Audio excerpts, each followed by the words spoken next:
ଅଞ୍ଚଳର କୁଇ ସଂସ୍କୃତି ଏକ ଅନନ୍ୟ ସଂସ୍କୃତି। ଆପଣ ଜାଣିଛନ୍ତି ଓଡ଼ିଶାରେ ଯେତେ ଜନଜାତି ଅଛି କୁଇ ଜନଜାତିଙ୍କ ସଂଖ୍ୟା ସବୁଠାରୁ ଅଧିକ। ତେଣୁ ଏଠି କନ୍ଧମାଳ ଜିଲ୍ଲାରେ ପ୍ରାୟ 52% ଲୋକ ହେଉଛନ୍ତି କୁଇ ସମ୍ପ୍ରଦାୟର ଲୋକ। ତେଣୁ ଦାରିଙ୍ଗବାଡ଼ିରେ ଆମେ ଯଦି ଦେଖିବା 62%। ଏଠି ବର୍ତ୍ତମାନ କ'ଣ ହେଇଛି, 90 ଦଶକ ପରେ ପରେ କୁଇ ଭାଷାର ପ୍ରଚଳନ ଲୋକମାନଙ୍କ ଭିତରେ, ଯେଉଁ କୁଇ ଲୋକଙ୍କ ଭିତରେ ସେଟା ଧୀରେ ଧୀରେ କମିବାରେ ଲାଗିଛି। ମୋତେ ଲାଗୁଛି ଆଉ 2-3 ଦଶନ୍ଧି ଭିତରେ ଏଇଟା ସମ୍ପୂର୍ଣ୍ଣ ଭାବରେ ଲୋପ ପାଇଯିବ। ବର୍ତ୍ତମାନ ଯେଉଁ ଉପର ପିଢ଼ିର ଲୋକମାନେ ଯେତେବେଳେ ଚାଲିଯିବେ ଆଉ ବୋଧେ କୁଇ ଆମେ ପାଇବାନି। କିନ୍ତୁ ଆପଣମାନେ ଜାଣିଛନ୍ତି ଗୋଟେ ସଂସ୍କୃତି ତିଆରି କରିବା ପାଇଁ ଭାଷା ଆଉ ସଂସ୍କୃତି ତିଆରି ପାଇଁ ହଜାର ବର୍ଷ ଲାଗେ। ଆଉ କୁଇ ଏକ ଆମେ ଯଦି ଦେଖିବା ବିଜ୍ଞାନ ସମ୍ମତ ସେମାନଙ୍କର ସଂସ୍କୃତି ଆଉ ସେମାନଙ୍କର ଚାଲିଚଳନ ଏସବୁ। ତେଣୁ ବର୍ତ୍ତମାନ କ'ଣ ହେଇଛି, ଯେଉଁ ଆଧୁନିକତାର ପଛରେ ଗୋଡ଼େଇ କୁଇ ଯୁବକ ଯୁବତୀ ମାନେ ବର୍ତ୍ତମାନ ତା ପଛରେ ଗୋଡ଼େଇକି ନିଜର ଭାଷା ସଂସ୍କୃତି ଆକୁ ବହୁ ଭାବରେ ହରେଇ ବସିଲେଣି।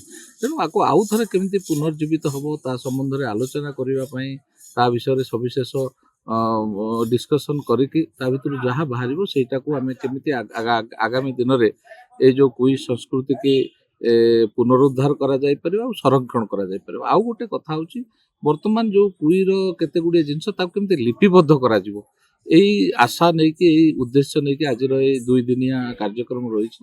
ଆଜି ଆମେ ପର୍ଟିକୁଲାରଲି ଭାଷା ସଂସ୍କୃତି ଉପରେ ଆଲୋଚନା କରୁଛୁ। ଆଗାମୀକାଲି ପର୍ଟିକୁଲାରଲି ମେନଲି ଆମେ ଆମର ଗ୍ରାମସଭା ଆଉ ପେଶା ଉପରେ ମୁଖ୍ୟତଃ ଆମେ ଆଲୋଚନା କରିବୁ।